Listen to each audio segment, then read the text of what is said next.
Happy Sunday, everybody, and welcome to Mike's Laboratory. Here's your host, in person. Anyhow, today I would like to do a little bit of review and show you guys about some custom vehicles that I've made for G.I. Joes. One that I really like and one that turned out really well. And without further ado, let's take a look at the base material for this particular custom. Okay, what we have here is a Formative International Soldiers of the World Jeep. These things were all over Toys R Us and Target and Walmart about 25 years ago, a little something like that. And they were cheap to buy too. I think I paid like $8 for this one. It's a little dinged up over the years because it's been sitting down here in the basement for a while. I haven't done much with it. But as you can see, it's pretty well detailed. It's got the side handles. Detail on the wheels and tires is very nice. They came with a spare tire and a gas can, most of the ones that I've seen. You could also get them in different colors. They came in a yellow Follow Me aircraft airfield type Jeep. They came in this configuration with the pinto mounted 50 cal. There was also a radio command version, a medic version, probably more than I know about as well. Anyhow, nice detailing, somewhat fragile. The plastic breaks fairly easily, but not too bad, especially for the adult collector. Anyways, one of the things that really drove me nuts about this Jeep when I first bought it was the fact that the grill right here was flush with the edge of the hood. The hood didn't open and it just looked kind of crappy. And it entered my head that I wanted to make it a little more realistic. So what I did was I cut along here with a razor blade, and along here there was a visible seam line where the plastic was molded, and I pulled the hood right off. As you can see right here, there were some pegs where it was mounted, and it's hard to see in there, where it was basically just molded together and glued there. So I cut through those, and bingo, I had an interior hood space. And this light went right here, as a matter of fact, but that broke off on me. Anyway, I also cut this grill piece out. And if you look at pictures of this style of Jeep, this is the Willys style with smaller headlights from WW2. You notice that the grill is recessed a little bit and the hood hangs out just a little bit. So I came up with some plastic pieces and braces back in here to fix it up, to recess that a little bit so it looked more realistic. Let's see if I can get the camera down in there a little bit.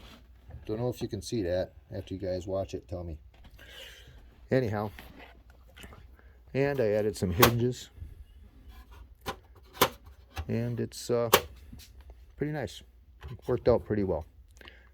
Paint doesn't exactly match, but hey, battle damage, repaints, whatever. The machine gun, pretty nice again too.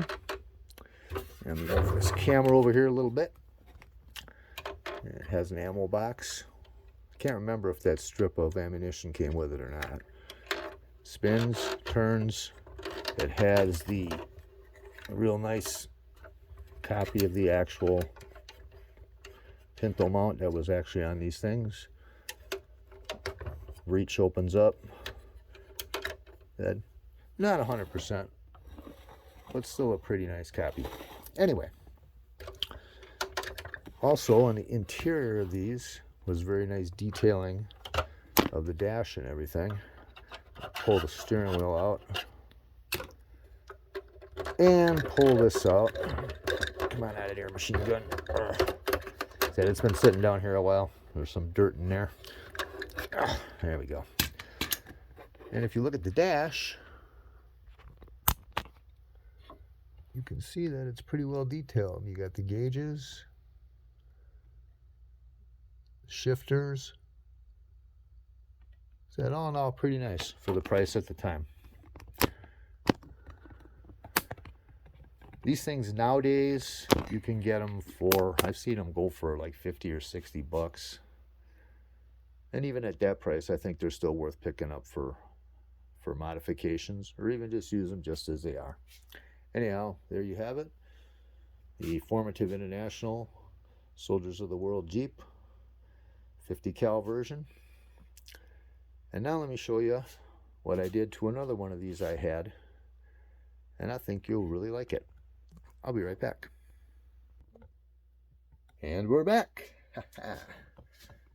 And now without further ado, I now present to you Super Jeep. This is a custom made off of one of the Formative Jeeps that I just showed you. And this was a work in progress for a very long time. I didn't have a lot of time to work on it up until a couple years ago when I finished it off. But I actually started this project back in, 2009, I think. Anyway, let's get a little closer up, shall we? As you can see, looking at the dash, that this is the Formative Jeep. Notice the steering wheel and everything. I did the same mod with the hood that I did on the other one.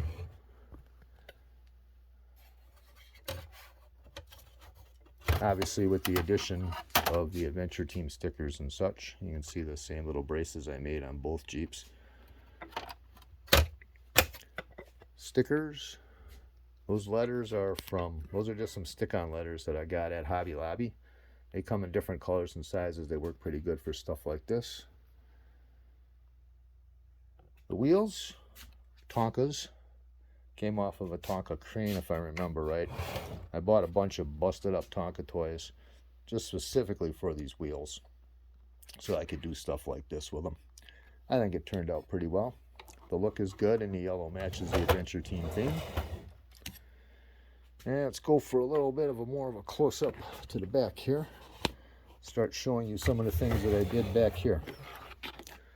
First of all, again, I don't know if you can see it because I did such a great job, but I cut off the Formative Jeep right about here. Hang on, I'll get the other one and I'll show you even better. Oh, yeah. Yes, bear with me, please. Thank you. I forgot I should probably show you this when I made the first part of the video.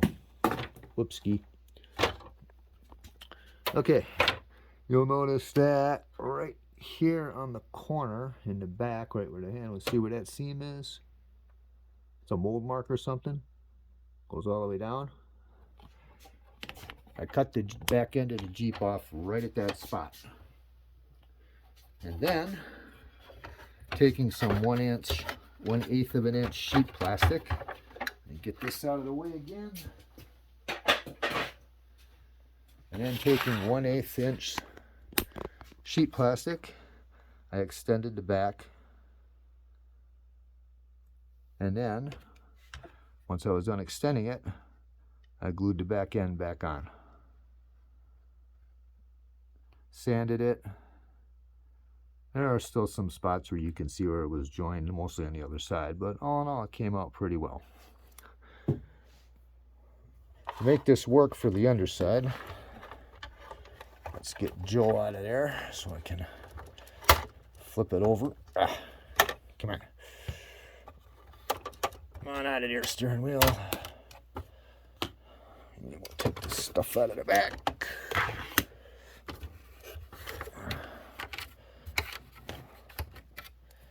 Okay, stuff's out of the back. Just turn it on its side. There we go. And you can see that there's the original ones right here, the original wheel mountings, and of course up here. It looks like those are getting a little rusty. I should probably do something about that. I just used a steel rod that I bought at the hardware store to make these new axles, and then these little caps are like push nuts that go right on. I think these were for like toy builders. I think I got these at Hobby Lobby in the toy making section. And as you can see the seams down there where I extended the bed and glued the tail end back on, and glued these axle mountings in there. So yeah, that all worked out pretty well too. And hang on, let me flip her back over and we'll show you the other side, or show you the back side with that canopy that you are also interested in.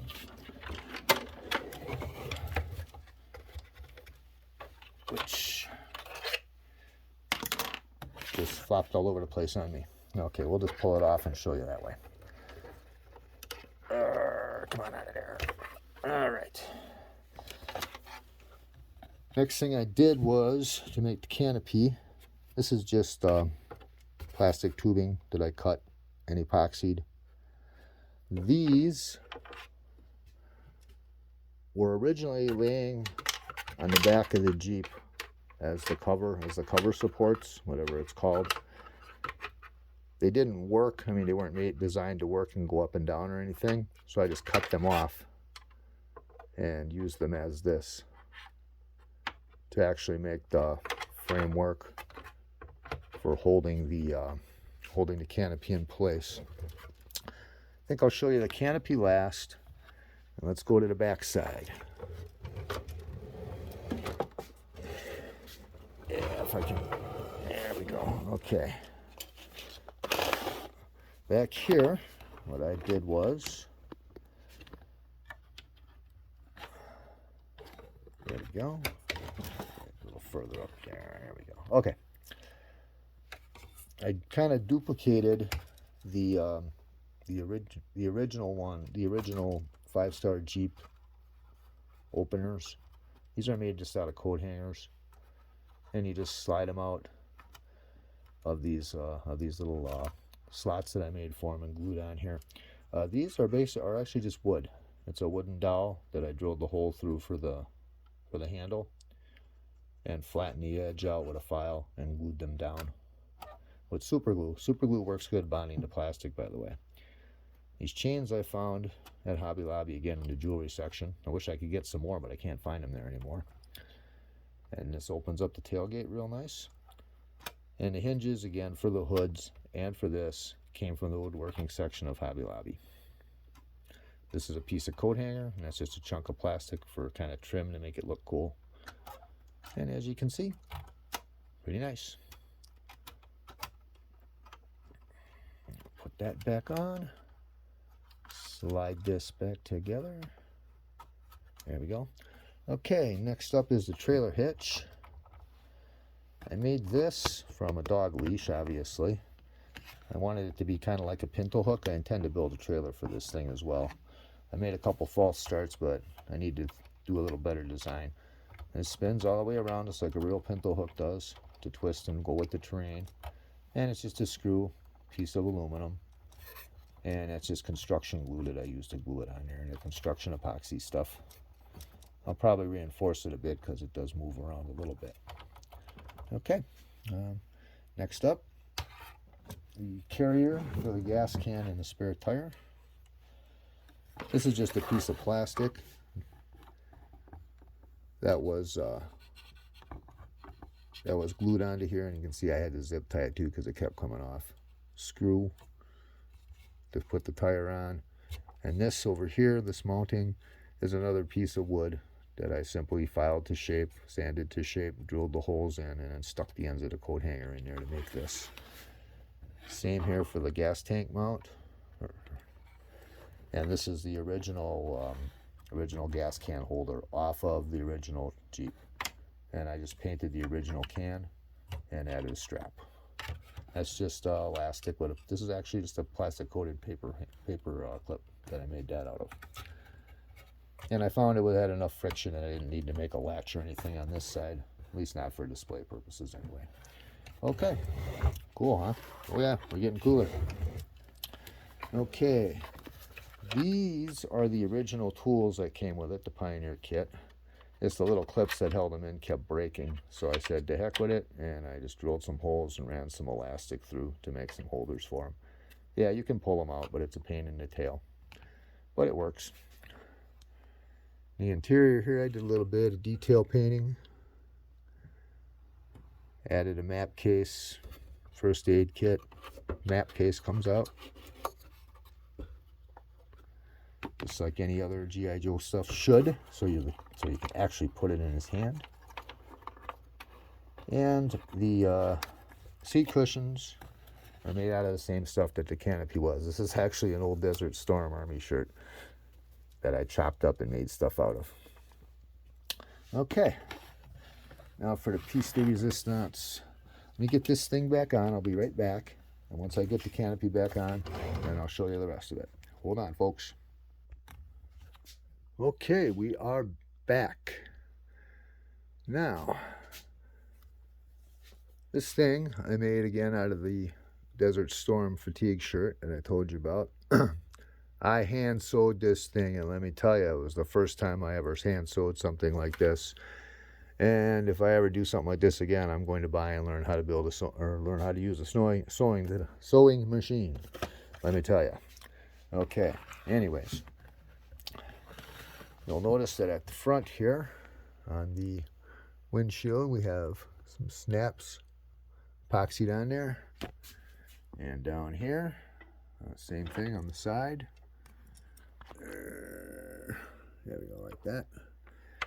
So obviously what you do is you can take it and snap it down like this, something like that.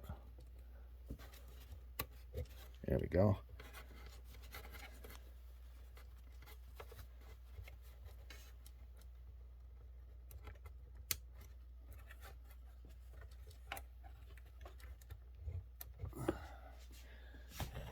And the sides also, with these strings here, I'll show you on the other side. You can roll those up. On the front, same deal. Just pull that over, and you can snap it on there. I had some doubts when I first built this as to whether the epoxy was going to hold good or not, but hey, it's been a couple years since I finished this canopy, and I pulled it on and off of here a few times. They seem to be holding okay.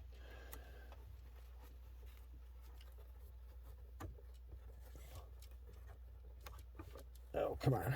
Surprisingly, too, since I conceived of the idea of the canopy after I had painted it, so the epoxy is glued to paint. Anyhow, in the back, it's the same deal. You just pull this open, and as you can see, I got a set of snaps on there, where you can snap this down. This part also rolls up and has a couple of ties that I made. You can roll it up and hold it and tie it open back there. Any of these panels can be rolled up like this. One side up, one side down. Any of them up or down, whenever you want, however you want. And the top part here rolls back and ties down with these ones right here. And so there you have it, pretty much. Well, how about that? Glue gave out. Okay, anyway. So there you have it, pretty much. Added a few stickers. Added Joe and some gear. And he's ready to rock and roll. Note on this guy. This is one of the mintiest Joes I got. Kung Fu grip, untorn. Nice flock. Needs a cleaning though. Hair paint and everything, really nice. Anyway, other equipment. Fire extinguisher. I found these at Hobby Lobby in the Dolly House section. This is a, what do you call it? What's the name of the brand name again? I can't remember. Oh, here we go. Really useful box. I got these at Staples, and they come in different colors. And anyway, this is plastic paint, Rust-Oleum Plastex, if I remember right, is what I used. And then we put some other gear in there.